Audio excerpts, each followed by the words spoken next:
الحمد لله رب العالمين والعاقبة للمتقين والصلاة والسلام على سيد الأنبياء والمرسلين وعلى آله وأصحابه أجمعين. أما بعد، قال الله تبارك وتعالى في القرآن المجيد والفرقان الحميد: أعوذ بالله من الشيطان الرجيم، بسم الله الرحمن الرحيم. قد أفلح من تزكى وذكر اسم ربه فصلى. وقال تعالى: قد أفلح من زكاها وقد خاب من دساها. صدق الله العظيم. قال النبي صلى الله عليه وسلم: الصدق ينجي والكذب يهلك. وقال عليه الصلاة والسلام: من صمت نجا، أو كما قال عليه الصلاة والسلام. محترم وکرام سامعین کرام، السلام علیکم ورحمۃ اللہ وبرکاتہ. تمام تعریفیں اس رب العالمین کی جس نے ہمیں اور آپ کو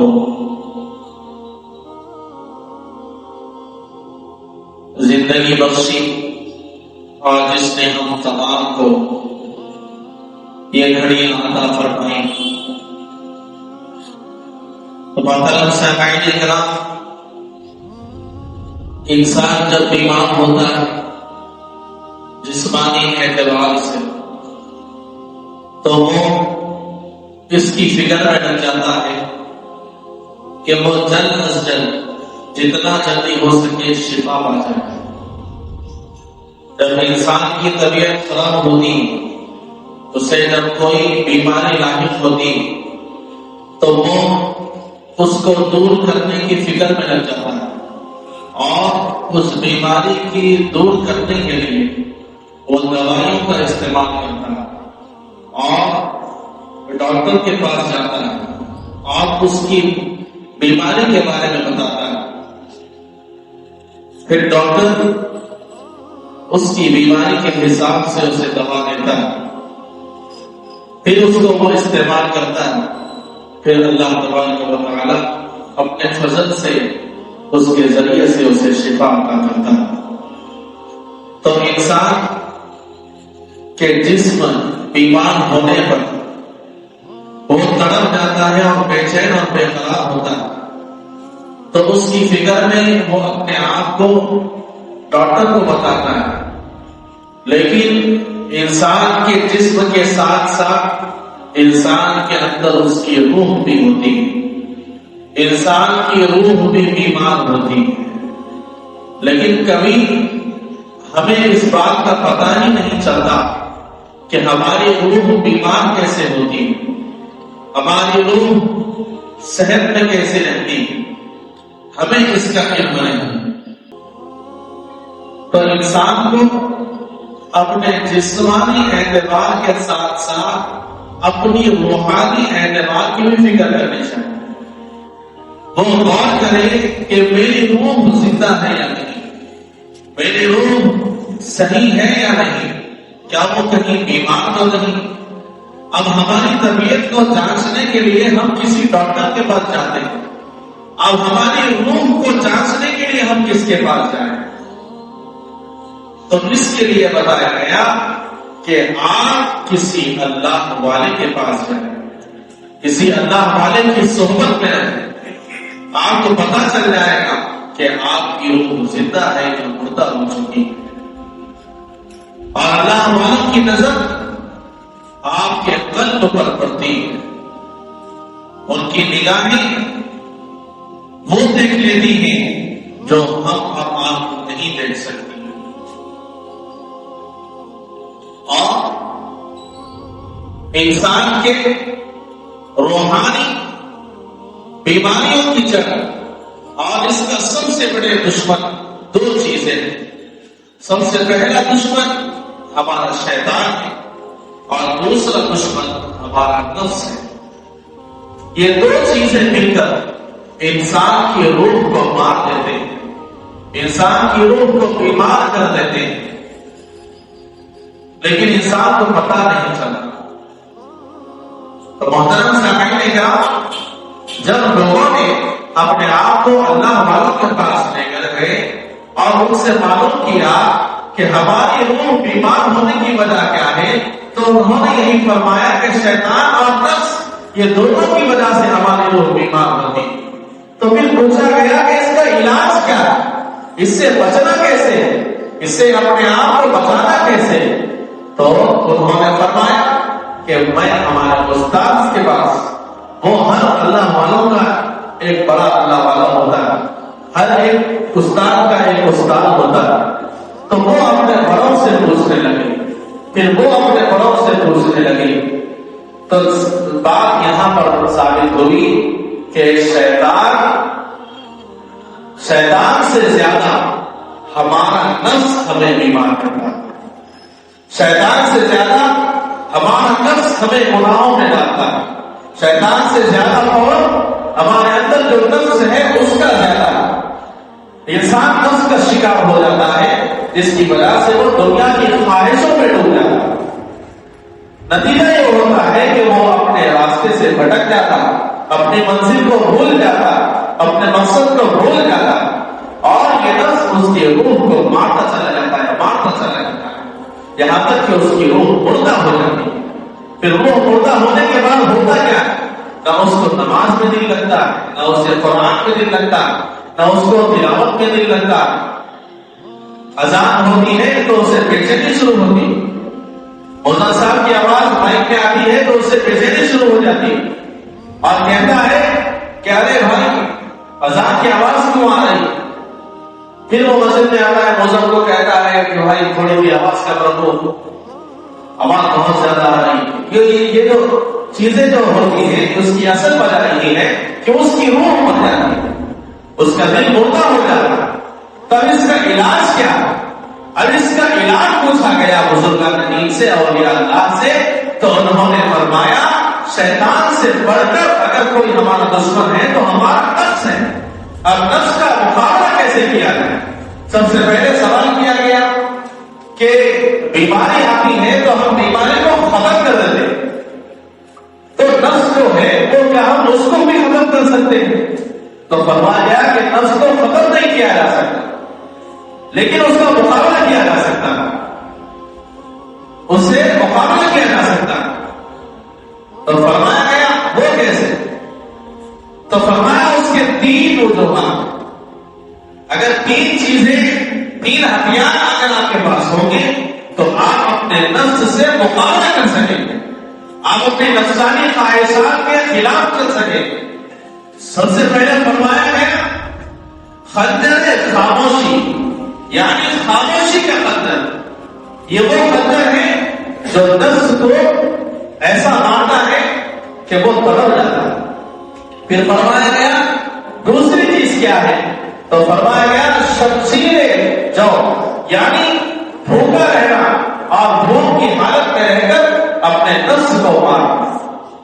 پھر تیسری چیز بتائی گئی, تیسری چیز کیا ہے, تو فرمایا کہ تنہائی کو اختیار کرنا, ایسی محفلوں سے بچنا جہاں پر جانے سے آپ کے ایمان کو خطرہ ہو, ایسے دوستوں سے دور رہنا جن کے ساتھ رہنے سے آپ کے ایمان کو خطرہ ہو. تو یہ 3 چیزیں بتائی گئی ہیں جن کے اوپر اگر انسان محنت کرے گا تو انشاءاللہ وہ اپنے نفس سے مقابلہ کر سکے گا اور اپنی منزل پر سیدھا چل سکے گا. ہمارا دنیا میں آنے کا مقصد یہی ہے کہ ہم اللہ کو راضی کریں, ہم جنت تیار کر لیں, ہم اپنے ماں باپ کو راضی کریں, ہم اپنے پیارے آقا صلی اللہ علیہ وسلم کو راضی کریں. لیکن یہ نفس اور یہ شیطان ہمارے ایسے دشمن ہیں کہ ہمیں اپنے مقصد سے دور کرتے چلے جاتے ہیں.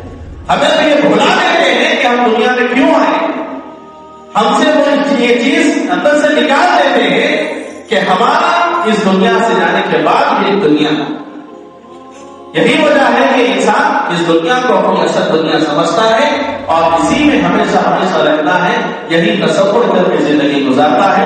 اور ہوتا یہ ہے کہ صبح رات کو سوتا ہے لیکن صبح بیدار نہیں ہوتا، پوری دنیا ضرور ہو جاتا. تو اس سے قبل کہ موت ہمیں آ کر ہمیں لے کر چلے جائے، اس سے قبل کہ ہمارے نام اعمال میں گناہوں کی فہرست لمبی ہو جائے، ہمیں اپنے نفس پر قابو پانے کی ضرورت ہے. تو اس کے لیے سب سے پہلے فرمایا گیا خطر خاموشی، یعنی خاموشی اختیار کرو. اب اس کو سمجھانے کے لیے حضور صلی اللہ علیہ وسلم کی ایک حدیث ہے. حضور صلی اللہ علیہ وسلم نے فرمایا من صمت نجا، جو خاموش رہا اس نے نجات پائی. یعنی انسان جتنا خاموش رہے گا، جتنا فضول بات کم کرے گا، جتنی اپنی زبان پر قابو رکھے گا، اتنا وہ اپنے نفس پر قابو پا سکے. اور حضور صلی اللہ علیہ وسلم نے حضرت انس رضی اللہ عنہ کو ایسے بتایا جیسے کہ کوئی چھوٹے بچے کو بتایا جاتا ہے. اور حضور صلی اللہ علیہ وسلم نے فرمایا اے انس میری یہ بات یاد رکھنا. تو فرمایا جی حضور فرمائیے کیا بات ہے؟ تو حضور نے فرمایا دیکھو میری طرف. تو انہوں نے دیکھا تو حضور نے فرمایا، حضور نے کیا کیا؟ انہوں نے اپنی زبان کو باہر نکالا اور نکال کر اپنی زبان کو پکڑا اور پکڑ کر فرمایا کہ تم اس چیز کی حفاظت کرو گے تو تمہارا سارا دین بچا رہے گا، تمہارے سارے اعمال بچے رہیں گے. اگر یہ زبان کی تم حفاظت نہیں کرو گے تو تمہارا سارا دین تم سے رخصت ہو جائے گا، تمہارے سارے نیکیاں تم سے رخصت ہو جائیں گے.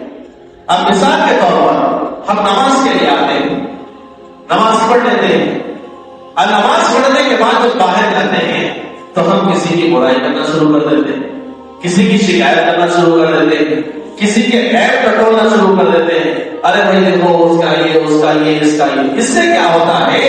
ہم جو نیکیاں ابھی مسجد کے اندر کمائے ہیں وہ نیکیاں ہمارے باہر جانے کے بعد ضائع ہو گئی. تو ہمارے نام اعمال میں رہا کیا؟ کچھ نہیں رہا.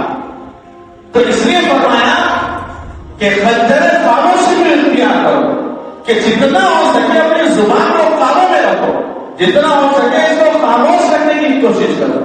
کوئی بے فضول کی بات نہ کرو، اپنی زبان سے گالی گلوچ نہ دو، جتنا ہو سکے سوچ سمجھ کر بات کرو. اس لیے پہلے کے لوگ اور بزرگ کہتے ہیں کہ پہلے دونوں پھر بولو، اسی لیے یہ کہا جاتا ہے.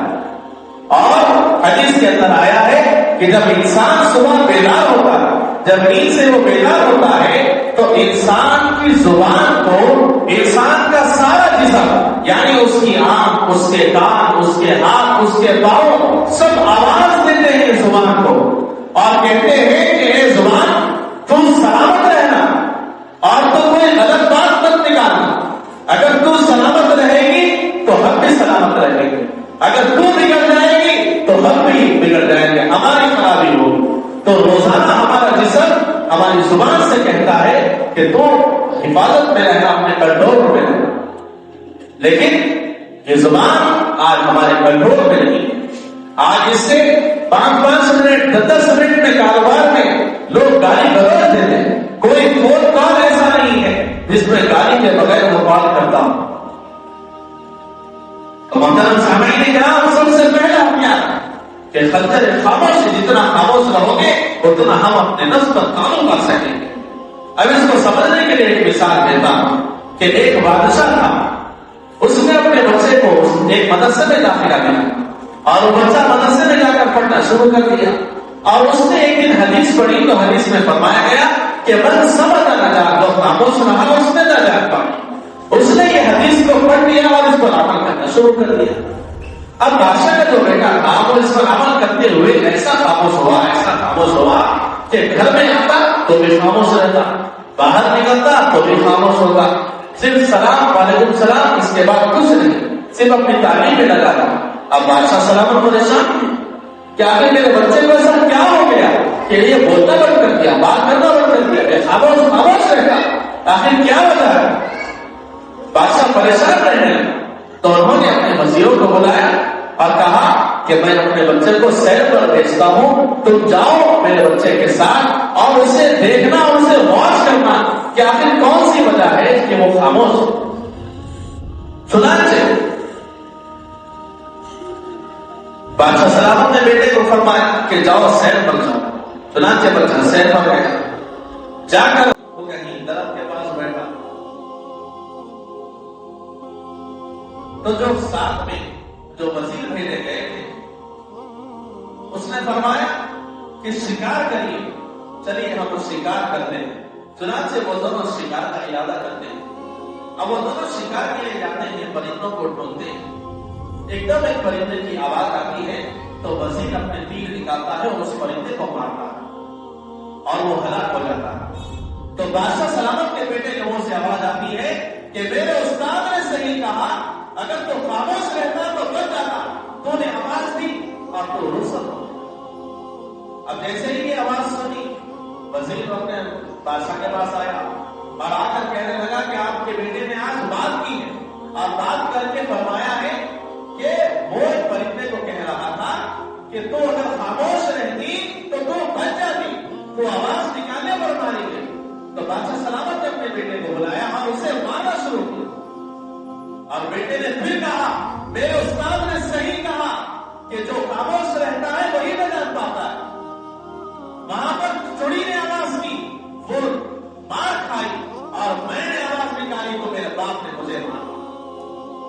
محترم سامعین نے کہا خنجر خاموشی یہ جو ہتھیار ہے اس کے لیے ہمیں محنت کرنی پڑتی ہے, اپنی زبان پر قابو کرنا پڑتا ہے. تو جتنا ہو سکے سب سے پہلی چیز خنجر خاموشی یعنی خاموشی کا ہتھیار اپنے پاس رکھیے, اس سے ہم اپنے نفس کا مقابلہ کر سکتے ہیں.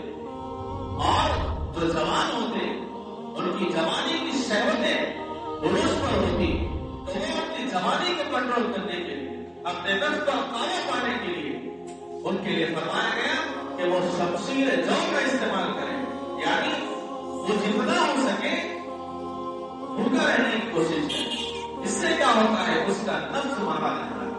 حضور صلی اللہ علیہ وسلم نے فرمایا اگر تم جوان ہو اور اگر تم شادی کی طاقت رکھتے ہو تو جتنا ہو سکے اتنا جلدی شادی کرو.